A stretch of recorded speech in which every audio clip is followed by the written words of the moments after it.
Thanks everyone for joining us today.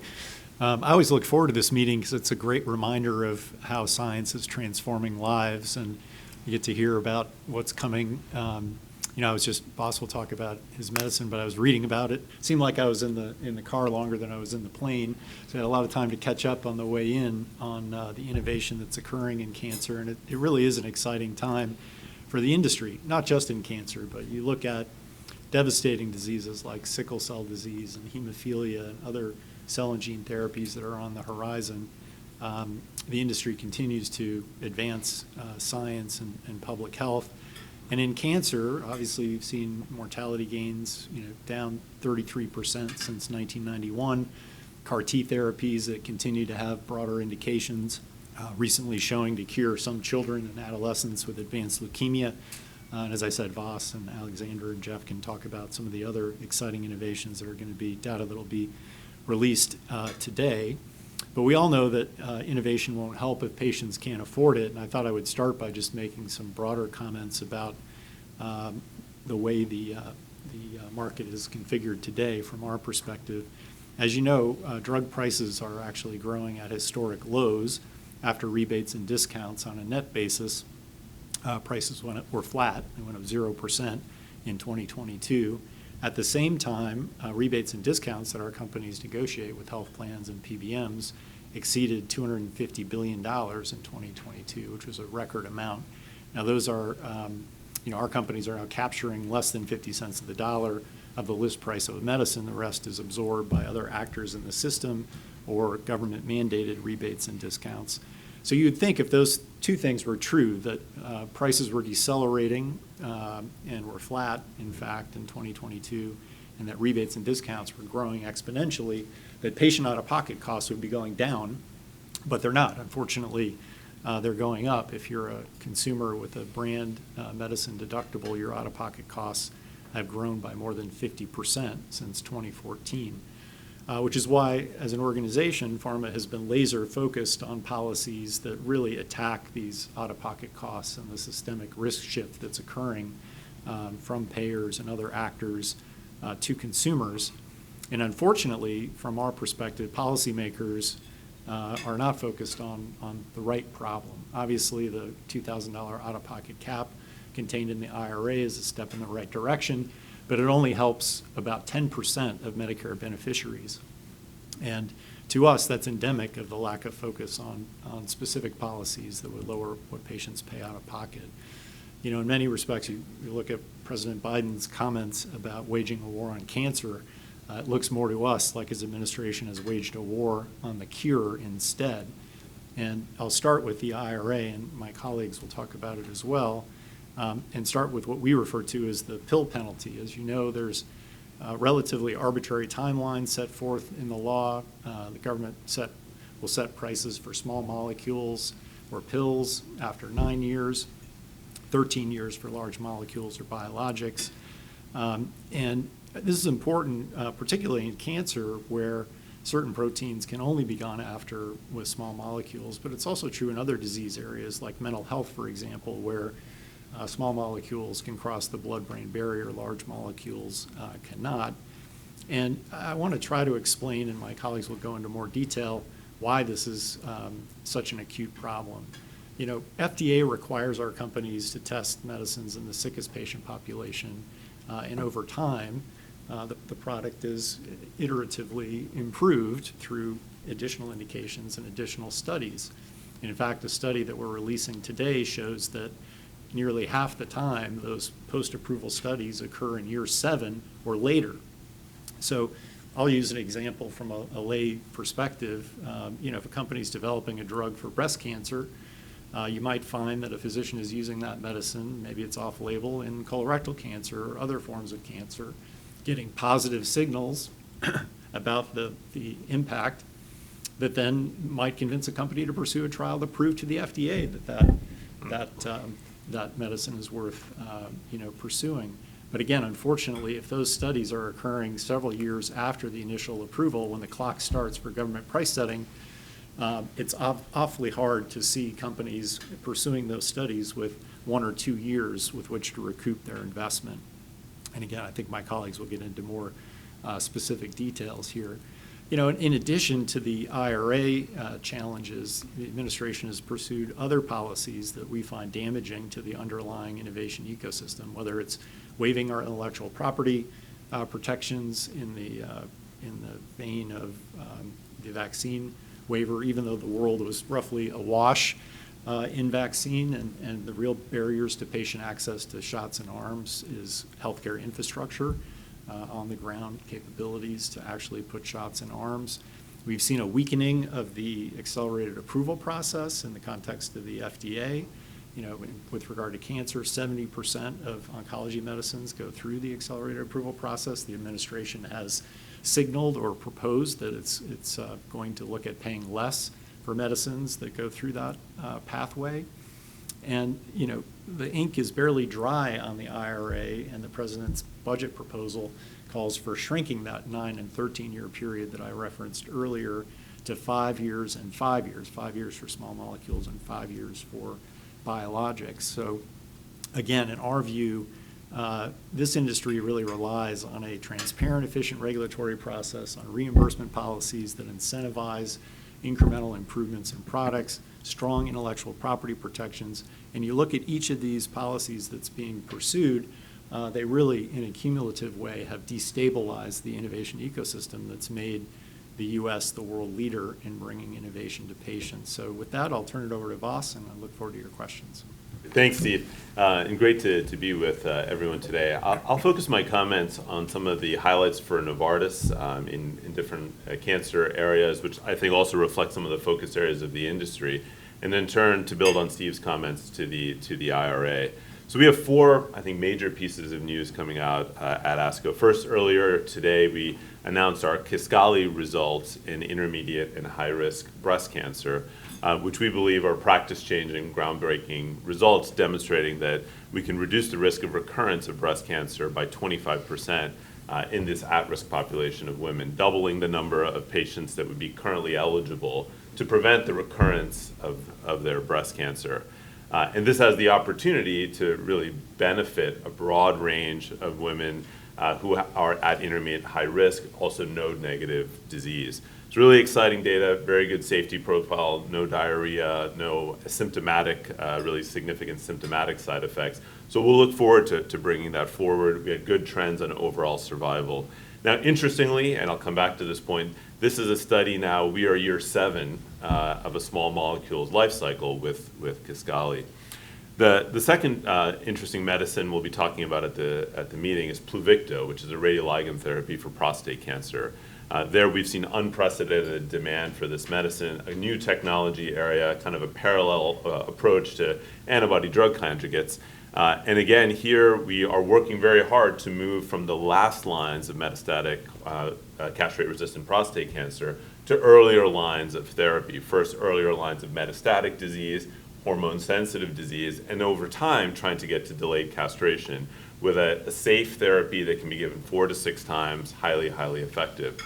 Again, an interesting case study because this would fall under the 9-year portion of the IRA, and we're working very hard to bring this to a broader group of patients in earlier lines of therapy.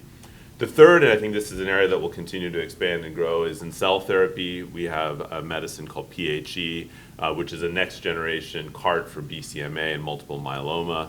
There we've seen really impressive data. That would be on the 13-year end of the spectrum, the one example I have that would be there. And then the fourth is a KRAS G12C inhibitor called JDQ. KRAS historically has been what's known as an undruggable target, but because of small molecule chemistry and the feats of chemistry done by a scientist in California, which is now being leveraged by really the entire industry, not only G12C, but hopefully G12D, and then eventually maybe pan-KRAS inhibitors would be able to target not just lung cancer, but many other solid tumors. So 4 exciting, I think, areas of medicine, 4 exciting areas of cancer we're advancing in. But importantly, 3 out of the 4 would be impacted by the policies of the price setting in the IRA. These are all programs we already have in pivotal studies, so of course we move them forward. But now when we look at this policy, which in my mind undermines a very effective framework that was created by the Hatch-Waxman Act in the mid-1980s, where in effect, our industry on average had about 13 to 15 years of protection for our innovations before a robust generics industry is created. And that robust generics industry drives prices down in generics in the United States to the lowest prices in the world. Now we upend that system by having price setting that looks largely arbitrary to be done by HHS after 9 years and 13 years, two arbitrary time points. And what that does is it make all of us have to look very differently at our pipelines. Namely, we deprioritize medicines for the Medicare population because there's a disincentive to go there because you are exposed to the price setting policy. You are disincented from going to small molecules, and as Steve pointed out, and as I just outlined, many cancers are best targeted by small molecule medicines to really get the impact that you're looking for. You're disincented from doing multiple therapies to expand across the full range of cancer types, as well as cancer, the phases of cancer.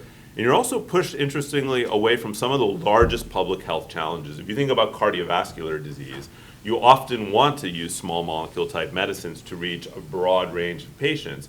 These drugs take 5 to 8 years to even start to take off. And if the government is going to set price at 9 years, I expect the signal that the government is in effect given is deprioritize many areas of cardiovascular medicine. So in effect, we have a policy that is going against the public health goals of the United States to fight diseases like cardiovascular disease and to cure cancer. And that's why we think it's an absolute imperative that this 913 anomaly has to get corrected with urgency. The people who will pay the price are patients at the end of this decade when critical therapies for cancer and other diseases don't come to fruition because we've all had to grapple with what we believe a nonsensical policy that was created. And I think with that, I will hand it over to Jeff. Great. Thank you. I appreciate the opportunity to be here today. My name is Jeff Allen. I'm the president and CEO of Friends of Cancer Research, which is an advocacy organization, and we are working to implement evidence-based policy to support groundbreaking research and try and do what we can to accelerate the access and availability of new medicines to people who need them most. I appreciate the chance to join the discussion today and share a few thoughts about why I'm here. I think at the outset we do have to acknowledge that affordability and access to cancer care is a real challenge, and it continues to grow. The U.S. leads the world in a lot of things, including expenditures in cancer care, but not necessarily leading in cancer outcomes. In fact, the term financial toxicity has become a commonplace in oncology because the costs, when they're passed on to patients, are most definitely contributing to suboptimal outcomes and further create challenges to equity and access. To be fair, the cost of cancer care goes well beyond the drugs that are used to treat cancer. They include things like hospitalization, imaging, testing, and indirect costs such as travel or lost income. But all stakeholders truly need to be part of working toward improving access and creating solutions. Not long ago, we used to talk about value-based payment in healthcare. The idea that our system should pay for incentives to develop and deliver medicines that have the greatest benefit and concurrently focus on deprioritizing ineffective or marginal treatment seems quite logical, but it hasn't been easy to implement. And we seem to have lost our way from that goal in favor of looking at things like easier unilateral price ceilings. These are important discussions to have, but I'm also concerned that we have a bigger problem that is facing the future of cancer care. There's new data that's being presented that you've heard about today and plenty of others at the ASCO meeting this weekend that will exemplify the technological advancements that are occurring every day and shaping the future of cancer research. While we'll gain insights into exciting scientific opportunities, it's important to recognize that we are indeed in a political environment that at times can cast headwinds in the face of science and the progress that's being made. We have to remember that there are still cancers that can't be prevented. There are many cancers for which there are no effective treatments. It's going to be the support of science, both public and private, new research advancements that will prevent those cancers and address those unmet medical needs. Juxtapose the volume of mistrust and misinformation about science alongside the groundbreaking progress in research, and it can add a great deal of tension to future policy considerations that have a direct implication on the future of biomedical research. Steve mentioned an example that I'd like to follow up on. That despite congressional action last year to strengthen important programs like the FDA accelerated approval pathway, which is a valued tool for advancing treatments to serious and life-threatening illnesses, there's still consternation about its use. Accelerated approval has enabled timely access to some of the most beneficial cancer medicines. It allows the FDA to approve a drug on the basis of an early endpoint, such as tumor shrinkage, while additional research is done to confirm the long-term benefits of the drug. Now, it doesn't always work out, nor should it be expected to. In about 14% of cancer-accelerated approvals, additional research showed that the drug didn't improve the long-term outcomes, and those indications were removed. But for the over 100 other instances where an accelerated approval was granted and subsequent data confirmed benefit, patients afflicted with those cancers had access to those treatments years sooner. As science and technology continues to advance and new molecular-based measures are becoming available. In fact, on Saturday, we'll be presenting new data that shows that circulating tumor DNA, which is genetic material readily measured in the bloodstream, is a tool able to indicate early response to treatment and show whether it's working. Developing new endpoints in other disease areas has been complicated, as most recently demonstrated in the Alzheimer's space. But if we're not careful and make modifications to FDA approval mechanisms to address specific situations outside of oncology, it most definitely will have a substantial effect in oncology. We need to have a more innovative approach of using what's been learned from decades of experience with the success of accelerated approval in cancer to inform how it can be effectively leveraged in other therapeutic areas and across the healthcare system more broadly. These are science-based policies that can make a difference in people's lives. I think we'll hear this weekend that the science continues to rapidly evolve, and I know that together we'll have the opportunity to make sure that future policy keeps pace. So I thank you for the opportunity to join the discussion today and moving forward. Thank you, Jeff. Hello, I'm Alexander Hardy. I'm the CEO of Genentech. Thank you very much for joining this session. I was very keen to be part of this panel at this meeting at ASCO, where we talk about all the exciting innovation that is coming in the field of oncology that can make tremendous difference for patients. But it's a very, very important time because I see a contradiction between the policy environment and the stated intent to make progress towards cancer treatments in the United States. The contradiction is I think, very apparent with the cancer moonshot. The stated intent, the objective, very laudable, to reduce cancer mortality by 50% in the next 25 years. It's fantastic. The rocket is on the platform. It's fueled up, and it's never been a more exciting time. You've already heard from Vas and from Steve about some of the exciting advances. The modalities that we're now exploring in cancer treatment have moved beyond small molecules, large molecules, to antibody drug conjugates, to synthetic immunity drugs, cell-based therapies, to personalized cancer vaccines. It's never been a more exciting time from a scientific standpoint.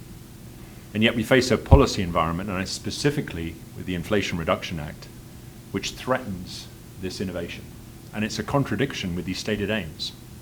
And that's very frustrating to see that contradiction, to have to try and navigate that contradiction. With the Inflation Reduction Act, we see a piece of legislation that takes billions out of the industry. A large portion of that, the vast majority of that, going to government budgets. A very, very small portion of that going to patients who need help with offsetting the costs of their treatment. That's a very laudable goal. But not enough of it goes to help patients. And yet we also see, and that's the specific comments that I want to address, a significant impact on innovation. Let me give you a few examples, and particularly focus on cancer.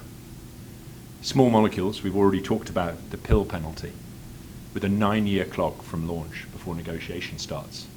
Small molecules are critical to the future of cancer treatment. They've been very important. Vas was talking about some data that they're releasing at this meeting. They're very, very important now and in the future. Small molecules are also very, very important to provide accessible, easy-to-take treatments, addressing the issues of health equity that we know we have a problem with in our system. And yet we're going to penalize small molecules. These are important outside cancer as well, but let's focus here on cancer. Secondly, negotiation will penalize drugs with high Medicare populations. Most cancers, the prevalence is very, very high in the elderly population, so cancer is going to suffer from that. Thirdly, it's going to impact incremental innovation. And in cancer, and making advances in cancer, incremental innovation is often how you find the largest benefit for a treatment. We start with the sickest patients, and we work our way towards the early cancer setting where potentially we have the opportunity to achieve a cure for the patient. This is going to make it extremely hard with this clock of 9 and 13 years to achieve this. And thirdly, it's going to impact the sorts of new modalities I'm talking about. These also will require a time, as we've seen with cell-based therapies, for these to mature and to achieve their potential. That clock is going to be too short for many of these new modalities to be established, and therefore will dissuade companies from making the sorts of really significant investments in breakthrough research. Now, the Inflation Reduction Act is obviously been passed. We would like to see changes to the Act. We also think it's really critical that the implementation of the Act by CMS is appropriately handled. The CMS has a really critical role right now. They say they want to make sure there's not an impact on innovation.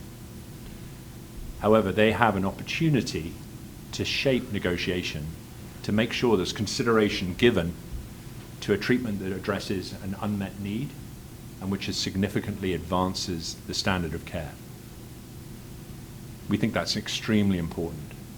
And when drugs do that, they should be awarded a price, a maximum fair price at the ceiling level.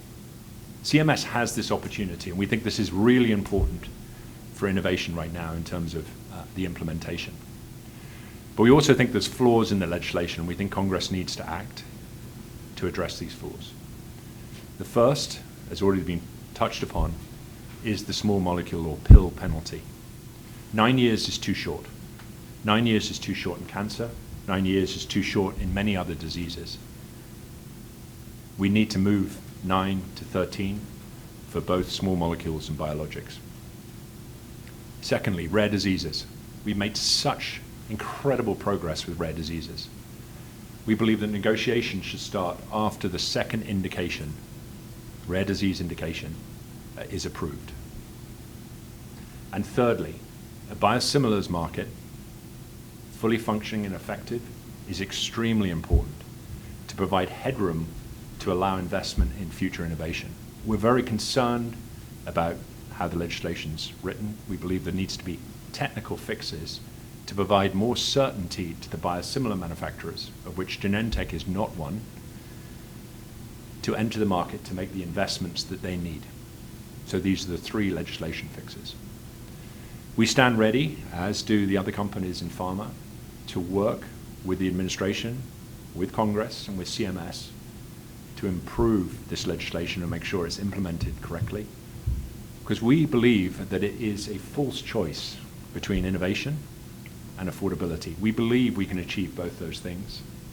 We're looking forward to that opportunity to have the dialogue with you about how we achieve that. And if we have questions in the room, we'll start there. Hey, Vas, I wanted to ask something about the Kisqali example. One of the really impressive things about the data this morning was the effect in node-negative patients who don't have, which is not yet significant, but looks to be as big or bigger than the effect in the population that already get drugs like this.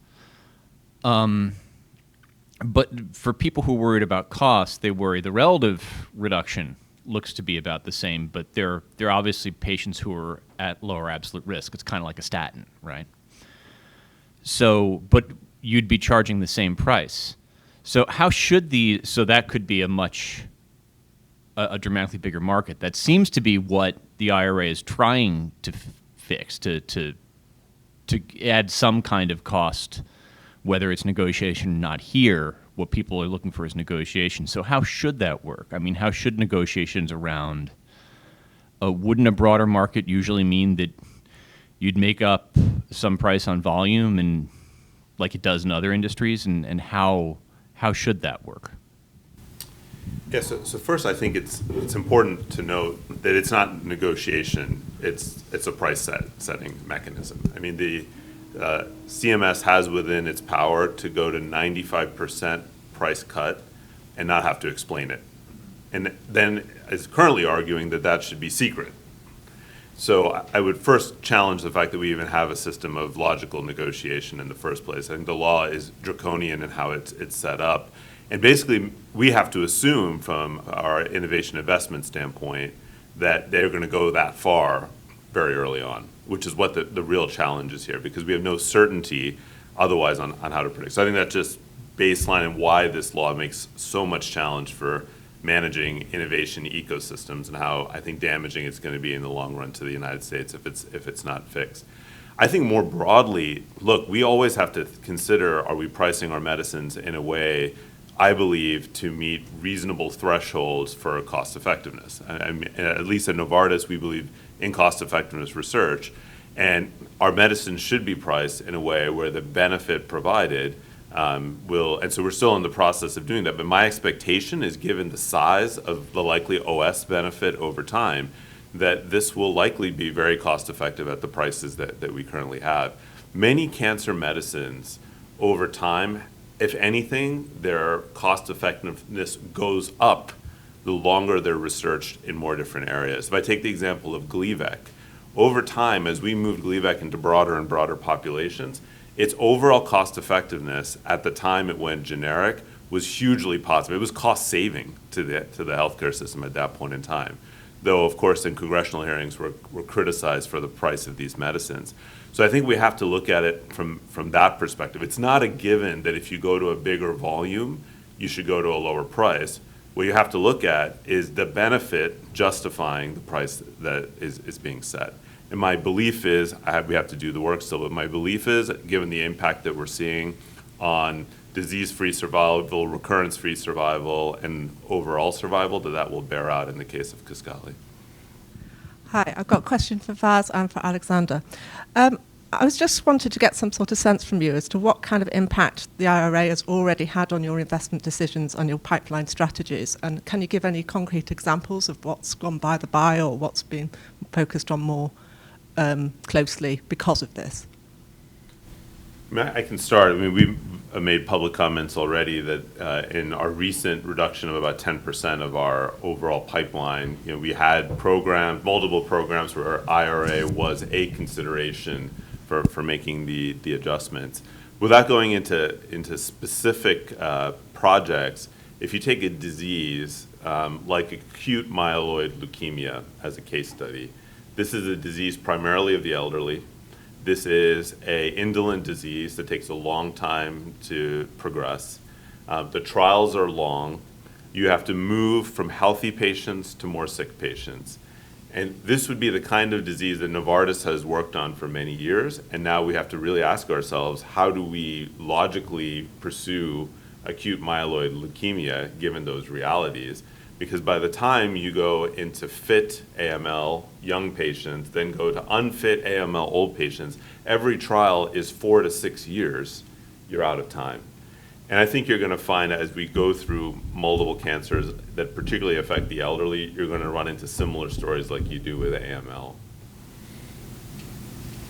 So I'll talk specifically about drugs that we have brought to patients and whether I think we would have made different decisions with regard to those, and I will also take a forward-looking and somewhat specific around a program that we're looking at right now. So one of our most important advances was the drug Rituxan. First approved in the United States in 1997. It's been approved for 5 different indications. The last indication that we got approval for was a rare immunological disease pemphigus vulgaris. That was 22 years after we got our first approval. We were continuing to do research and seeking approvals. That's a very devastating condition for a small population. We wouldn't be able to do that sort of research. Right now, IRA, it's still in flux. We're still waiting to see exactly what it's going to look like. But it's starting to enter into our discussions, specifically right now with some of the partnering discussions that we're having with biotechs. So there'll be a chilling effect not just on pharma members, but actually on the whole biotech ecosystem. Because obviously we're a large part of how these companies are funded and financed. So we're starting to see that and starting to shape not only the valuations for those assets, but also the clinical development plans. I'll talk about a molecule right now that we're thinking about the development for. It's in cancer, it's a small molecule. We think it is best in class, or has the best in class potential. The tumor types we're thinking about developing are in ovarian cancer, breast cancer, and prostate cancer. Normally we would take a fast to patient or fast to market approach. It's a competitive environment. Cancer is increasingly competitive. That drives us, that pushes us all to get treatments to patients faster. The fast to patient approach would be ovarian cancer. Prostate cancer is a much, much larger potential population. That would be 3 years later. We're facing this terrible dilemma. But potentially, although we could bring it to patients, ovarian patients, earlier, we may well, because of the pill penalty, because of the need to achieve a return on a significant investment, we may wait and seek approval for the prostate cancer indication. So I think the distortion we'll see in terms of our R&D programs, it will mean we will not develop certain molecules, we will not develop certain indications, and it will also change the sequence of indications and therefore impact patients in multiple different ways. Maybe I'll chime in because Alexander makes Is a... that a part? I mean, can you tell us exactly what the drug is? It's more no. newsworthy if you do. I know it is. I'm sorry, I Yeah, can't. but I think just to build on Alexander's point, another recent example that you triggered in my mind is we have a medicine that is targeting a target for mesothelioma, which is a terrible cancer, but relatively rare cancer.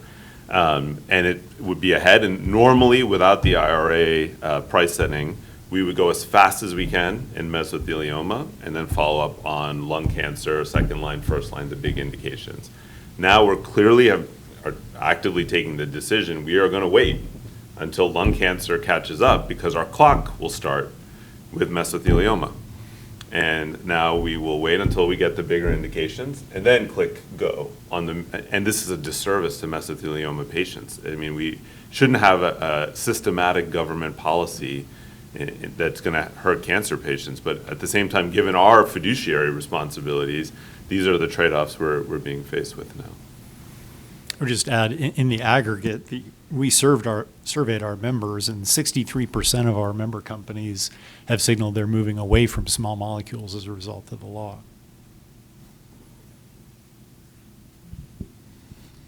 Just a question for anybody. I think all the arguments are very solid to me, but they haven't changed after IRA versus before. I mean, the arguments are already there. What makes you believe that right now you can change the law while you didn't before the law passed? I'm happy to jump in there. I think we're realistic about the prospects for a change in the near term. You still have a president in the White House who argued for these reforms, and a Democratic Senate. But we believe that through events like this and collection of evidence and educating policymakers, that these unintended consequences are going to become much more credible, and policymakers will want to address them. I can say we've had very productive conversations on a bipartisan basis and with other stakeholders, leading cancer organizations like Jeff's, leading cancer centers. I think there's sort of a change occurring where before the law passed, these were largely theoretical conversations, whereas today we're having very specific conversations about, as you heard today, what is happening as companies reshape their R&D pipelines. And so we're cautiously optimistic that over time there'll be an appetite for change. And I think it's important that, I mean, maybe it's idealistic, but that eventually we get policymakers to get to a logic that is somehow sensible. If you, again, take the data post-Hatch-Waxman, on average, our industries, our medicines have had 13 to 15 years of exclusivity before going generic. If you go a different route from when we typically have IP protection and how long it takes us to develop a drug, you end up for 12 to 13 or 14 years. So if you want to backstop against some of the unfortunate situations where companies have had 25 years of exclusivity, you have that now. But the decision on 9 versus 13 had nothing to do with any of that logic. It was based on a regulatory data protection precedent, which is unrelated to anything that we're talking about. I honestly think it was a mistake. It was, or I don't know what the right word is, it was an error, because the drafters thought they should link this to regulatory data protection, where we have 7 years for small molecules and 11 years for large molecules. You take 2 years to do the negotiation, and you get to 9 years and 13 years. In the late night of whenever this was all getting concocted, this is what happened. And the people who are getting harmed are cancer patients and cardiovascular patients and neuroscience patients from what seems to be a nonsensical decision. And I think that's what we hope maybe over the next few years we can get corrected. I also just want to double down. Yes, the legislation needs to be fixed, which is going to take congressional action. We're in a window right now where CMS has, this law did come together very, very quickly. It was very, very broadly written. The language is vague. CMS has an opportunity right now in terms of how they approach the negotiation parameters. So we think this is really a critical period. They've had extensive dialogue with a lot of different stakeholders. They say they want to maintain the incentives to innovation. I want them to hold them to what they say. They have an opportunity, as I mentioned, by rewarding drugs that significantly advance the standard of care and which address an unmet need, to make sure those are rewarded with a price which is close or at the maximum fair price. All the other aspects of the negotiation provisions, we can get into the details if you want, there's significant downward pressure on the price. Significant. And that's going to, in of itself, going to be very damaging for innovation. So I would say right now there is a window of opportunity, and CMS has that opportunity to protect innovation. Just a kind of a follow-up on the first question, actually. I mean, Vas, you said this is price setting, not price negotiation, that this is draconian. But for a negotiation to happen, you'd have to have some leverages on both parties to work. So just besides the fines, that if we can think about this from the government's perspective, what do you think this will make a healthy negotiation? What leverage can they pull besides having to fine if you don't agree to, pharma companies don't agree to a reasonable price?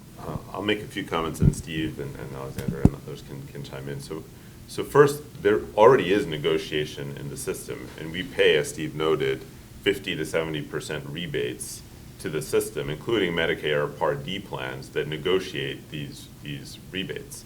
Now, unfortunately, we don't know exactly where these rebates are going, which is probably the thing the government should first focus on, is that they're capturing 70% of every dollar on some of these medicines.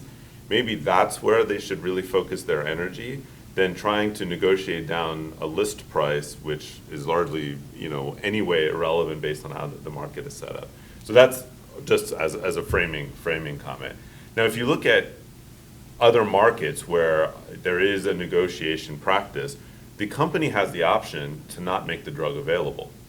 So you could have a negotiation based on whatever parameters you want, And then our option should be, if you want to go that route, that we don't list the drug in Medicare Part D and we only list it in the commercial market. And that's our decision. And we do that in many markets around the world. Unfortunately, in the price-setting policies that the government in the United States has created, we are forced, because if not, we are excluded completely from all CMS programs if we don't comply with the final set price. I get all that right, Yep, Steve? you did. And so it's not a negotiation, because a negotiation means the other party has an option. We don't have an option. As Steve often points out, this is negotiation with a gun to your head. And that's the problem, I think, at the heart of the legislation.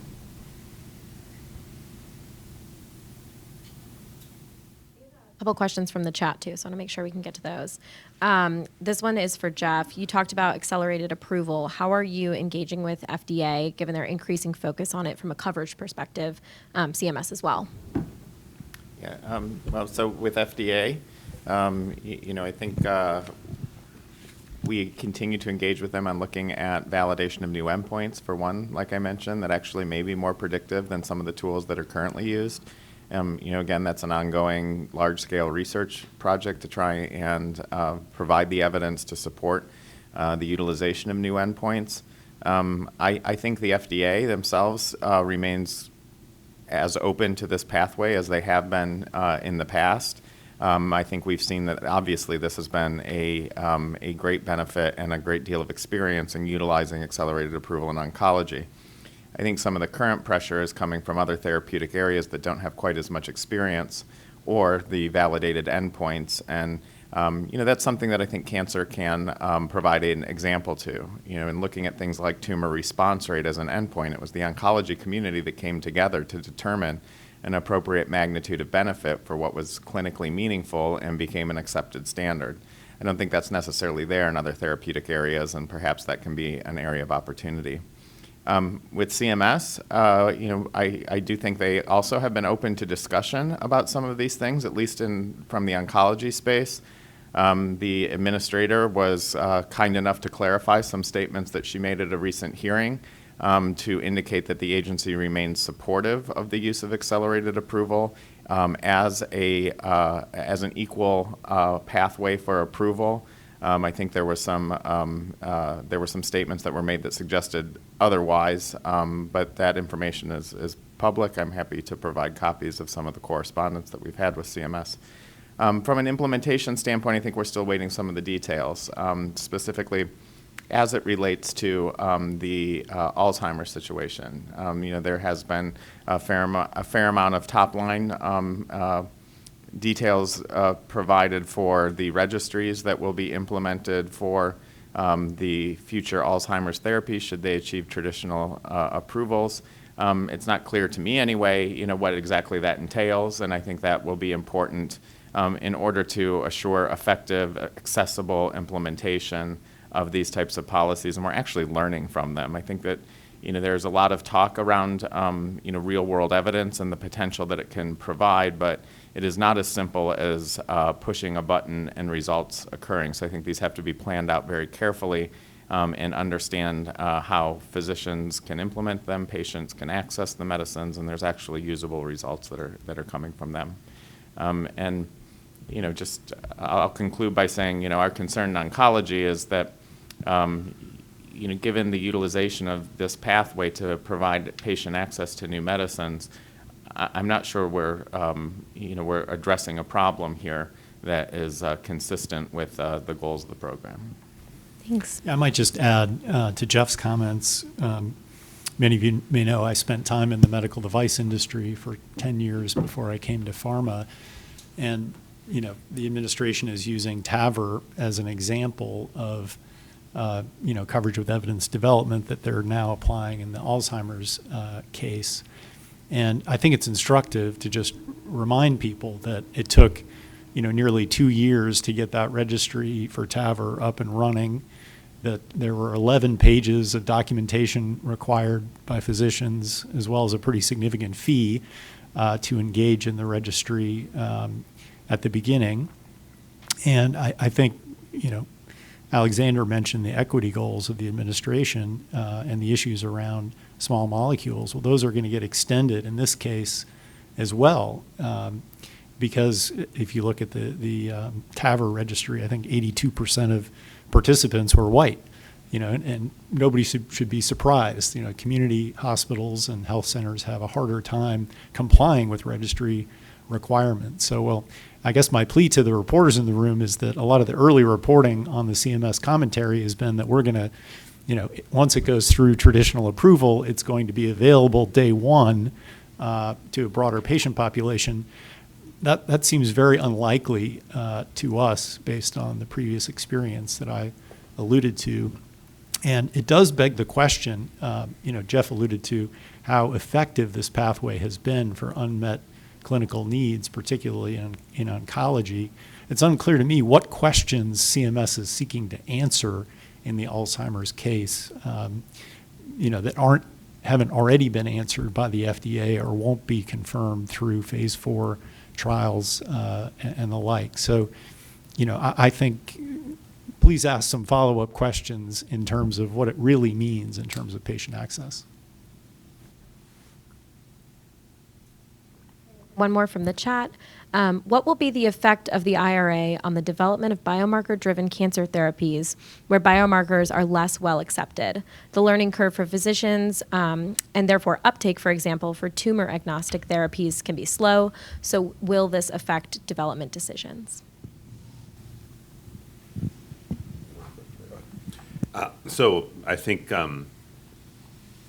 in general, I would expect yes. It would also slow down either going to tumor agnostic or which we generally need to do after having identified a specific cancer that we originally target, and then move over time. If you look at the example of RET inhibition as one example, but there are others, you need to first get the initial indication, let's say in that case lung cancer, and we don't have a RET inhibitor, but that's a good case study, and then eventually all RET positive cancers. Your clock would likely run out by the time you get there now in the current setup. I think similarly, in general, for biomarker-driven cancers, I think you're either going to get to a place where companies don't have time to explore subpopulations that have higher response rates, or you're just going to wait. I mean, the other option we obviously have is to wait until we have a very big population and a very big commercial opportunity with the biomarker in hand, and then launch, which again would be a disservice to the patients who could benefit in the meantime. So I think those would be the two primary dynamics I would see with biomarkers. I would also note that in general, if our goal from a public health standpoint is to get to prevent cancers and want to go as early as possible, and you think about the world of circulating tumor DNA, which Matt has written about quite a bit, these are very, very, very long clinical trials. And so it's almost impossible for me to imagine now the opportunity to say, we have a great drug, it's worked in the metastatic population or in the frontline population. Now we would love to see, could we prevent X cancer who are positive on a circulating tumor DNA? The trial would just be too long. You just wouldn't run it. And I think these are the kinds of things you're going to lose over time, subtly.